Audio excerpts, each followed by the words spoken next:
Yeah, we were actually scheduled to come over here maybe 2 years ago, and I got rescheduled a couple of times. So I'm delighted to be here to speak with you. I think just to kick off that, I only have 20 minutes. I will probably keep to the clock, and if you have any questions, I will be here all day at our stand. So feel free to come to speak with me if you have any follow-up questions. So what I would kick off to talk to you today about is like high conviction investing. I'm sure many of you do run your own portfolio, trading your own stocks, etc. And then that's something also we do as well. And I think that's something that I want to share from professional investor perspective, how we think value could be added in terms of doing research, etc. And then I would talk about a few things that we don't think is going to work if you go through other routes. But before I kick off, I thought maybe I'd just give you a bit of a recap of who we are, in case that you haven't followed us before. So the business was started back in 2016 between Peter Hargreaves and myself. I myself started my career at Hargreaves Lansdown Bristol in early 2000. That's when Peter and myself met. At the time, I was there for 5 years. Then I came to London to work for a manager called Tim Steer at Newside Asset Management, and followed by Artemis Investment Management. And then in 2014, I joined Nevsky Capital, working with Martin Taylor, running a global long-short hedge fund. And 16 was the year that Peter and I decided to do something ourselves. And we have been talking about this Blue Whale for a few years beforehand. And I think that's when we first started. And I think the host rightly mentioned that Peter seeded the fund with £25 million 4 years ago, and then we're now grown over £1 billion in total. And I think if you see Peter's disclosure about a few months ago that his stake is now worth about 200 million, he's put in a bit more money over time as well. So I will come back to some of these points later. So that's the strategy that we do. We run a high conviction mandate, focus on developed market, large cap companies. The average market cap of our company are over £100 billion, so they're a really big company. If you have a copy of the fact sheet, that you will be able to see some of the companies that we have. At the moment, the top 10 holdings account for about 60% of the fund, so it's quite concentrated in a way. And in total, we have 25 stocks in the fund today, so the other 15 stocks would account for another 40% of the fund. The other thing, just to look on this slide, is this is a long-only fund, it's not a hedge fund, so we compare ourselves versus let's say the market, as in maybe MSCI World Index or IA Global if you're invested into other global funds. And that's the team, the 5 of us on the team, philosophy, very straightforward, high-quality businesses at an attractive price, and then we try to find the best ideas across the world in the developed market space. So here's what I'm going to talk to you about today, is so what are we trying to do and what we're not trying to do. So I think there's a few things that used to work quite well. It's about brokers research or sell-side analysts. If you have very good connection with investment bank, etc., then you will be able to speak with them, or you have some corporate assets, etc. But I think one thing that have changed over the years is I think the value that sell-side research could add to a fund manager or investor has come down dramatically because of the efficiency in the market, because of the changes in MiFID II, because the sell-side analyst typically would have different agenda, because the research that you see is quite generic. It caters for every single investors around the world with different investment philosophy, different time horizon. You might be a hedge fund trading quarters, you might be a long-only fund like us that takes a 3 to 5 year view, and value investor, growth investor, etc. But you only see one piece of research. And the other thing about sell-side research is I have enormous respect for the people who actually do it. So the financial analysts, they are really good. But it's just the output of the product in itself it doesn't actually give you any edge as an investor. Because the other question we have to ask is, if we want to do better than the market, which means our competitors, our research can't be based on some piece of research that are readily available to our competitors, because everyone will have access to the research. And so I think that is something that we don't do. So at Blue Whale, we do all the research in-house. And I will come back to that in a minute. So we don't speak to any sell-side analysts. We don't read their reports, and then we do everything in-house between the 5 of us. The other thing here, which I'm sure some of you would know this already, is a lot of people talk about let's say the value and growth debate, talk about, oh, this stock is really cheap, it's trading at 10 times, 15 times, oh, there's another stock trading at 25 times, 30 times, oh, that is more expensive. We want to buy the stock that's trading at a cheaper, let's say, P ratio at 15 times rather than 25 times. But what people sometimes don't realize is the number that is out there, the headline valuation ratio, is typically based on market consensus. So you're talking about like a collective, or let's say, I don't know, 10, 15 analysts forecasting how much money this company is going to make in the next 2 years. So let's say if the number is £100, this company is going to deliver £100 of earnings. If you look at the PE ratio over a 2-year period, then that 15 times or 25 times is based on £100 of earnings. But let's say if you have done the work yourself, like we do, and then we actually expect this company to deliver £120 of earnings rather than 100. So then if the P ratio, the headline P ratio that we quoted is trading at 25 times, it could actually be 20 times because the actual number from the company is 120, not 100. Vice versa, if you have a company trading at 15 times, the market expects this company to deliver £100 of earnings, but let's say based on our research, assuming that we are right, that we come up with a number at $80 rather than 100, then maybe that company is not trading at 15 times, it's actually 20 times, right? So I think that's something you need to be a bit careful when you say, oh, let's do maybe a quantitative screening, let's find the cheapest company on a P ratio, etc. I mean, that is not the real number, it's just a projected number by the sell-side analysts, and you need to do your own work on that. And I think that is something that you would be able to have an edge over time if you do it right versus the rest of the market. So the last thing I want to talk about here in terms of what have evolved over the years, the reason why maybe headline valuation metrics doesn't work anymore, in contrast to be back in the old days, or maybe sell-side research don't work anymore, is because the market has become increasingly efficient day by day. So when I started my career over 20 years ago, I think some of the stuff that I just outlined could actually add a lot of value, because like you can't Google around, there's no Google, like we probably don't have our smartphone. But nowadays, I think the information is readily available if you invest into large company. We're not talking about small cap or unquoted companies here. Like we get, I mean, as a professional manager, like we would receive the news flow at the same time as any one of you at home. Like it's the same time. Like we do not have an advantage in terms of like, oh, we can analyze the information quicker than some of you here. We receive the same information at the same time, and the market has just become a lot more efficient over the years. And this is one of those things, like if you look back, I mean, I'm not here to talk about macro, but just to give you some high-level take on this, if you look back on a global financial crisis, if anyone still remember that, I mean, I was working at New Start at the time, and it took a long time for the regulator and also the central banks, the government, to do anything about the Lehman blowout, basically. And then the money then got to the economy a lot later, and then we had a massive recession for a long time.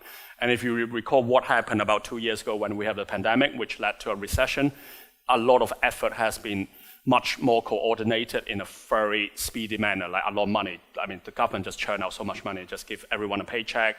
The central bank just cut rates completely and then have the quantitative easing, etc. And then the other thing, which I'm not here to talk about Russia, is the same thing. I think we definitely don't like to see what's going on in Russia or Ukraine.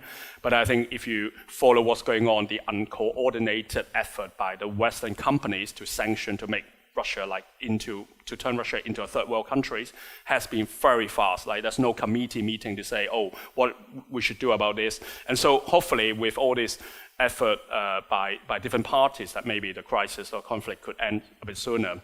And I think that is something that happened in the market. And if you talk about the financial market, which is a different game to the economic cycle, a recession or economic boom, is like people would talk about, oh, is that a bear market? What is a bear market? I think back in the old days, we would talk about like a bear market for 3 years, maybe back in the early 2000s when we had the tech bubble. But then it took, I don't know how many years before like NASDAQ returned to its peak at the time. But then nowadays, the market's very efficient. There's a lot of expectation has been priced in, the worst case scenario, the interest rate expectations, et cetera, et cetera. A lot of this already have translated into the share price. So we're not calling a bottom here in terms of when the market is going to recover. But what I'm saying is I do not underestimate how how efficient the market could be. It's not like for like. You can't just take the history and say it's going to repeat. It's the same period. I mean, for a certain company, if their fundamentals are really weak, I mean, you will not expect them to recover. But we can come back to that later. So if I tie you back now, so what do we actually do to counter some of the challenges that I outlined earlier? I think the first thing is that we invest into really high quality businesses. I think if you do look at our top 10, you'll probably figure out what I meant by that. And I think if you end up investing into really high quality businesses, you have less things to worry about. So for example, like if I take Microsoft as an example, which everyone would know or maybe a user of, that they are good. Firstly, they're going to increase prices by about 15 to 20% next quarter.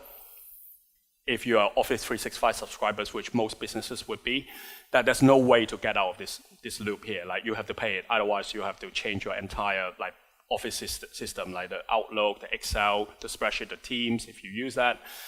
And then secondly, if you worry about inflation, like there's two things to tackle inflation. One is pricing power, the other one is the gross margin.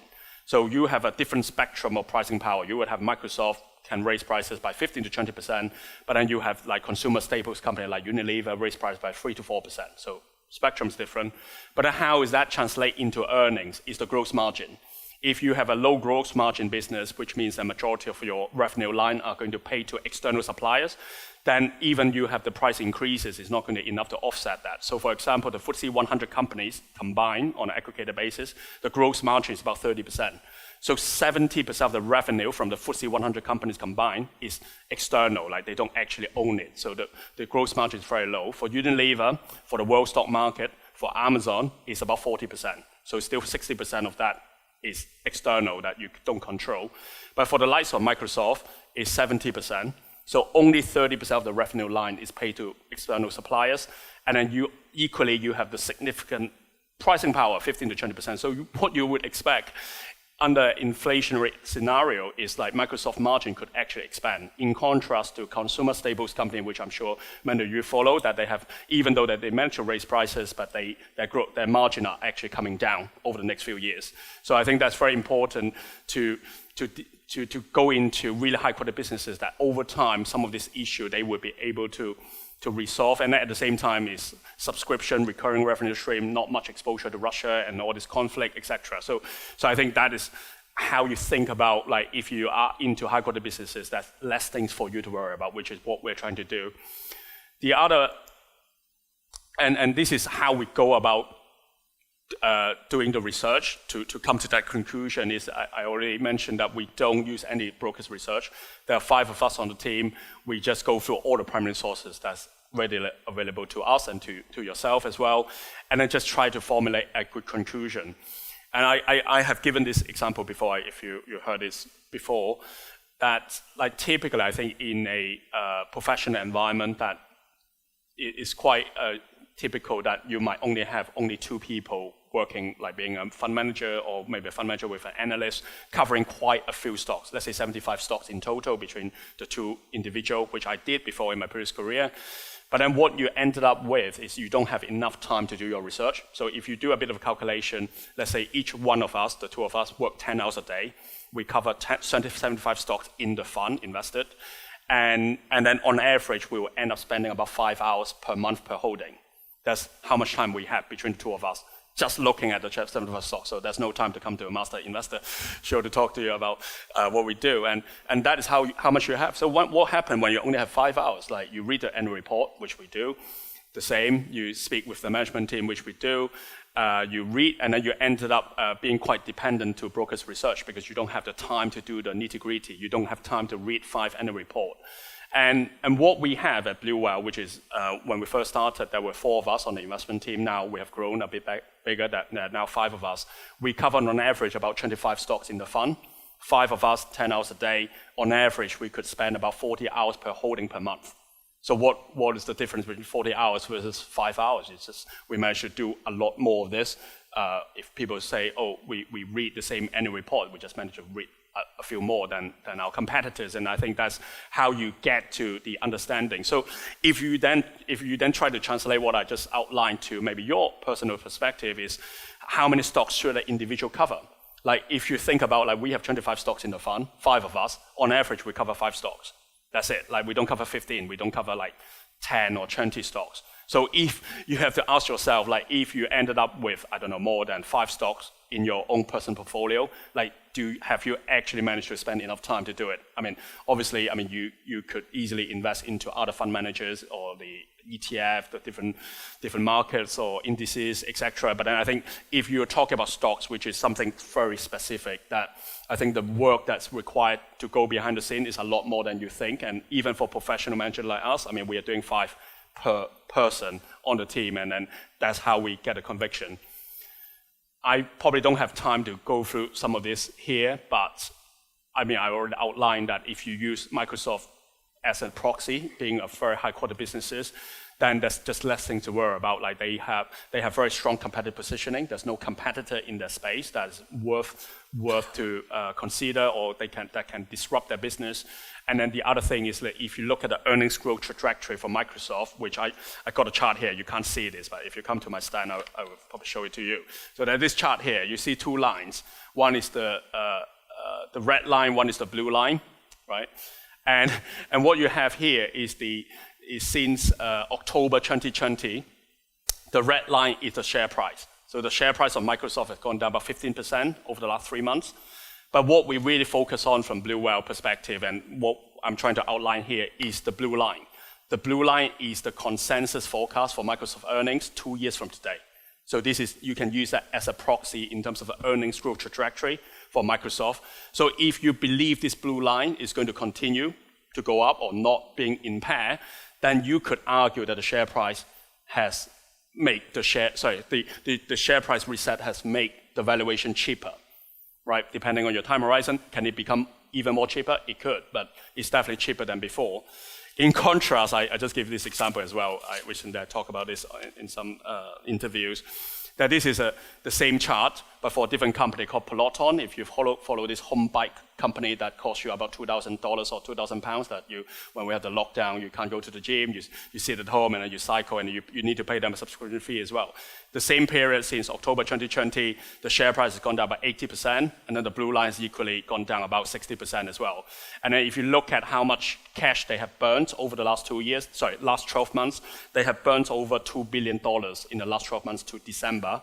And look at how much cash they have got left on the balance sheet, only $1 billion.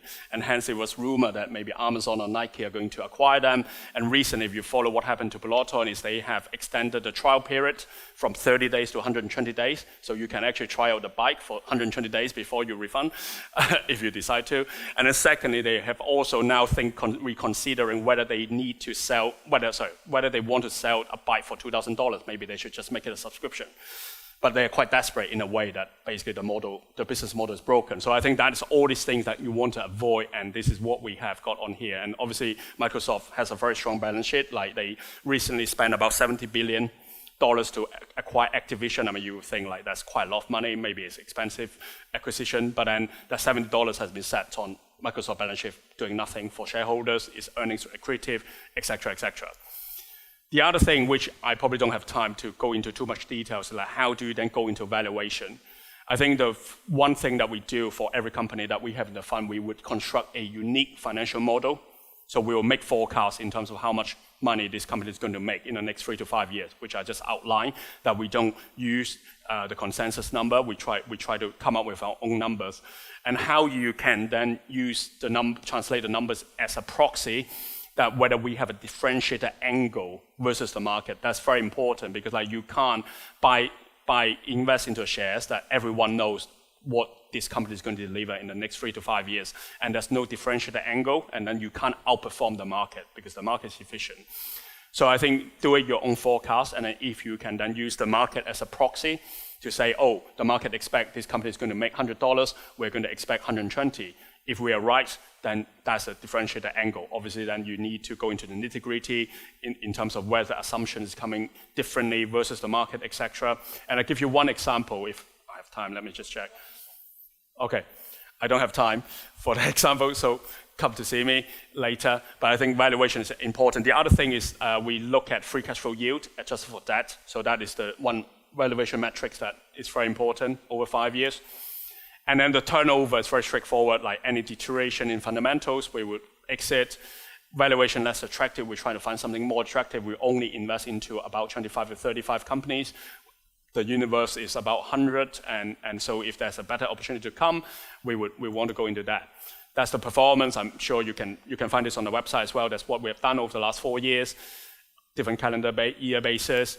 That's the return, including the recent sell-off in the market. The fund is down about, including this week, is about 15% year to date. But over the medium term, we've analyzed about a lot more than the average global fund in the market. So the last slide is like we are just at M45 and 46. If you want to follow us on Twitter, you can.